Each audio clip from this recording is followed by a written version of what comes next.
Olá, amigos.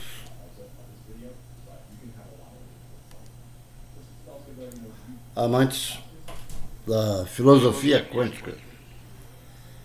É, vamos chamar assim, né? Filosofia quântica.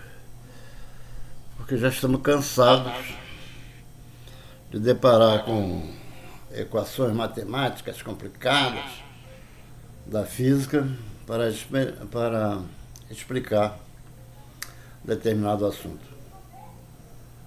O intuito hoje de todo mundo que estuda física quântica, levando em consideração a parte espiritual, é ver a coisa de um ponto de vista filosófico. Vamos começar com o experimento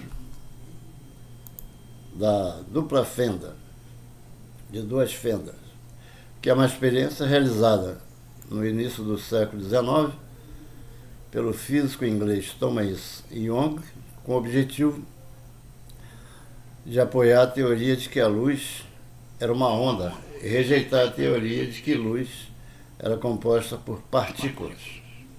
Young lançou um feixe de luz por duas fendas e viu que se produzia um padrão de interferência sobre uma tela, uma série de listras brilhantes e escuras alternadas. Esse resultado seria inexplicável se a luz fosse composta por partículas, pois deveriam ser observadas apenas duas faixas de luz na frente das fendas, mas é facilmente interpretável, supondo que a luz seja uma onda e que sofra interferências. Posteriormente, esse experimento foi considerado na física quântica para demonstrar o comportamento ondulatório de partículas muito pequenas na escala dos átomos. O experimento pode ser feito com elétrons, átomos ou nêutrons, produzindo padrões de interferências semelhantes aos obtidos quando é realizado com luz. Isso mostra, portanto, esse comportamento ondulatório das partículas.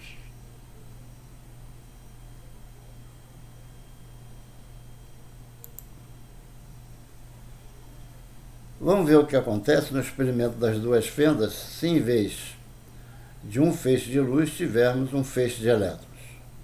Esses elétrons podem ser lançados com qualquer velocidade que desejarmos, acelerando-os por meio de uma diferença no potencial elétrico. Como podemos escolher a velocidade desses elétrons e o comprimento de de Broglie, depende da velocidade, estamos, na verdade, escolhendo o comprimento de onda desses elétrons. No entanto, a construção de uma fenda dupla para o caso dos elétrons não é nada fácil. Só muitos anos depois de a ideia ter sido proposta é que esse experimento pôde ser realizado.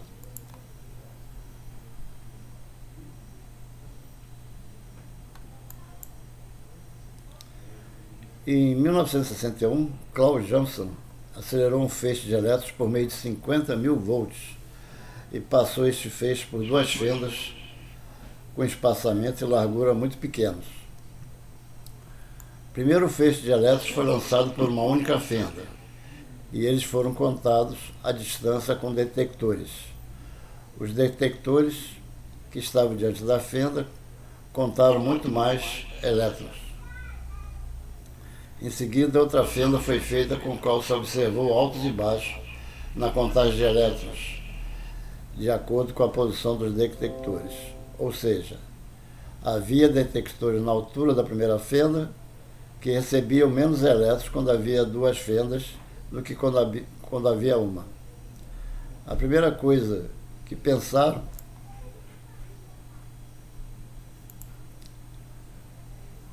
que era por causa da carga dos elétrons. Com carga negativa, esses elétrons podiam se repelir enquanto viajavam juntos no feixe.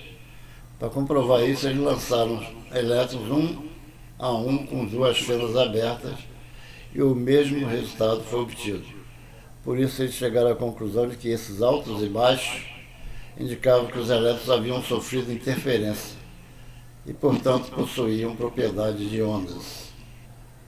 O padrão das interferências das duas fendas, fotografado por Johnson, tinha semelhança com os padrões das duas fendas obtidos com fonte de luz reforçando a evidência a favor da natureza ondulatória das partículas.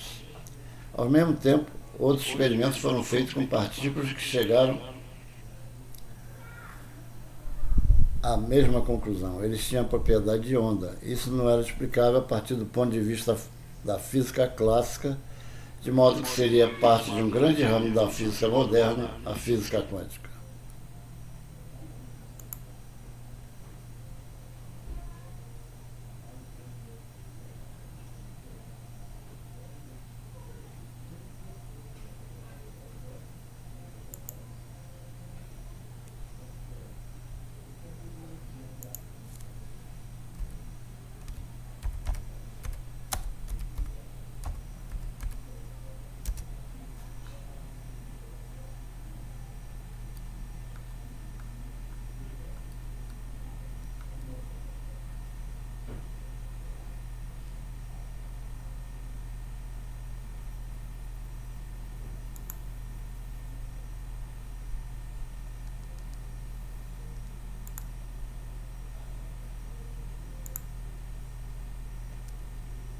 Em seguida,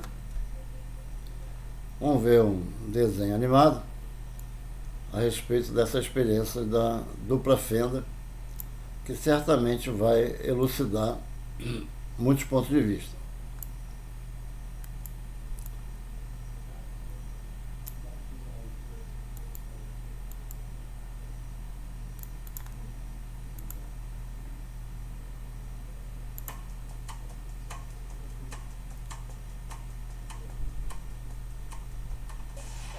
Estamos aqui com o vovô de toda a esquisitice quântica, o nada famoso experimento da fenda dupla. Para entender esse exemplo, nós precisamos ver como partículas ou bolinhas de matéria agem. Se por acaso lançarmos um pequeno objeto pela fenda que pode ser uma bolinha de gude, podemos ver um modelo na parede de trás, pois as bolinhas passaram pela fenda e bateram lá. Agora, se colocarmos uma segunda fenda, nós esperamos ver uma segunda tira duplicada à direita. Agora, vamos ver as ondas. As ondas batiam na fenda e irradiavam, batendo na parede de trás, com maior intensidade diretamente na linha da tira. A linha iluminada, na parede de trás, mostra essa intensidade.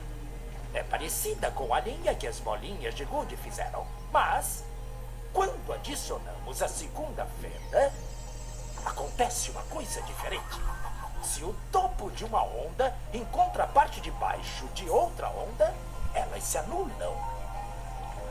Agora existe um modelo de interferência na parede de trás.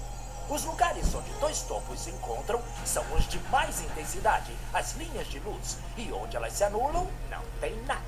Então, quando jogamos coisas, quer dizer matéria, através de duas fendas, temos isso. Duas linhas. E com ondas, nós temos um modelo de interferência com muitas linhas.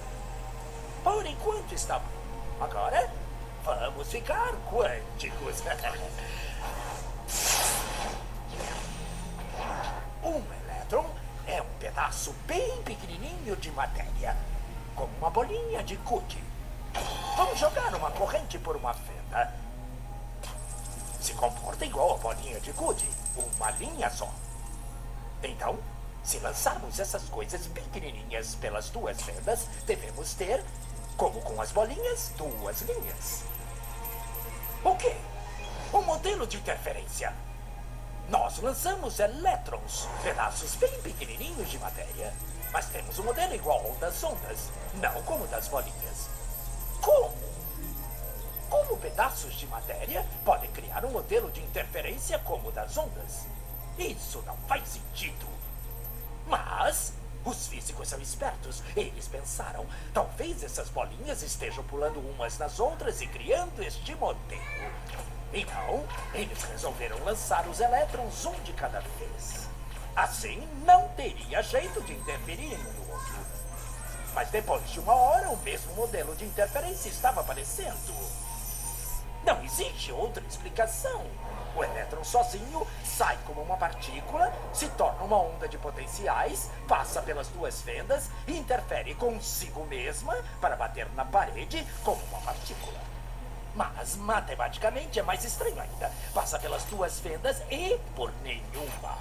E passa por uma só e passa só pela outra. Todas essas possibilidades estão em superposição uma com a outra. Mas os físicos ficaram incomodados com isso. Então, decidiram espiar e ver por qual fenda o elétron realmente passa.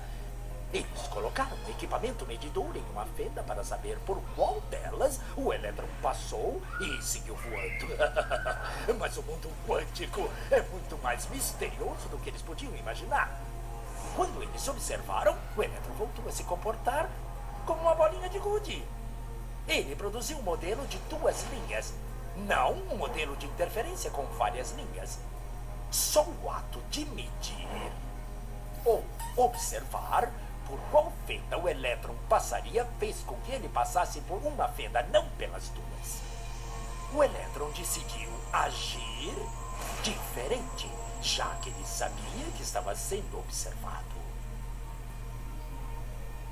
E foi assim que os físicos entraram nessa terra estranha e misteriosa dos eventos quânticos. O que é a matéria? Bolas de gude ou ondas? E ondas de quê?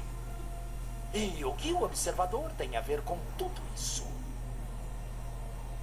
O observador acabou com a função de onda simplesmente por observar.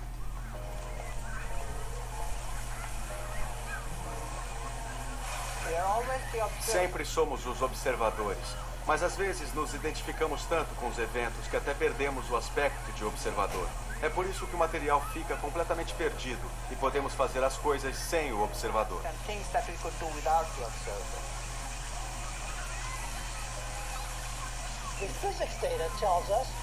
Os dados da física mostram que o objeto propriamente dito é, na verdade, uma simplificação do que chamamos de lá fora. Quando olhamos para partículas atômicas e subatômicas, ou matéria atômica e subatômica de qualquer forma, o que descobrimos é que o jeito como olhamos para isso realmente muda as propriedades do que observamos lá fora.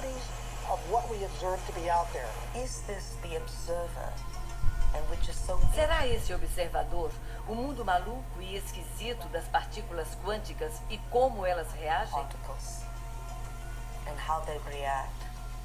Será então o observador? E mesmo assim, nós não conseguimos ter um campo quântico sem a observação de cientistas que tenham ido lá e descoberto coisas e mais coisas. Todos são observadores. Mas nenhum deles concorda com todos os pontos do campo, porque percebe o campo matematicamente de diferentes ângulos de percepção. Não sabemos, na mecânica quântica, como nos comportar como observadores do mundo. Não sabemos como nos tratar como observadores, como uma outra parte do sistema físico que estamos descrevendo. O único jeito que sabemos como fazer mecânica quântica é com a fórmula tradicional de manter o observador fora do sistema que ele está descrevendo. Quando você o coloca lá, aparecem todos esses paradoxos. E somos forçados a dizer na mecânica quântica coisas como: o livro está fazendo isso por causa da mecânica quântica e eu vejo isso porque eu estou lá e vejo. E é melhor não tentar analisar a segunda parte da frase para aplicar a mecânica quântica nela, porque não vai dar certo. É por isso que existem duas leis diferentes da evolução dos sistemas físicos. Uma que se aplica quando não se está olhando para ele e a outra quando se olha. Mas isso é loucura. Não vamos colocar numa fórmula matemática o ato de um observador consciente chegar a uma resposta. As pessoas dizem: a câmera grava e pronto, está filmado, foi gravado.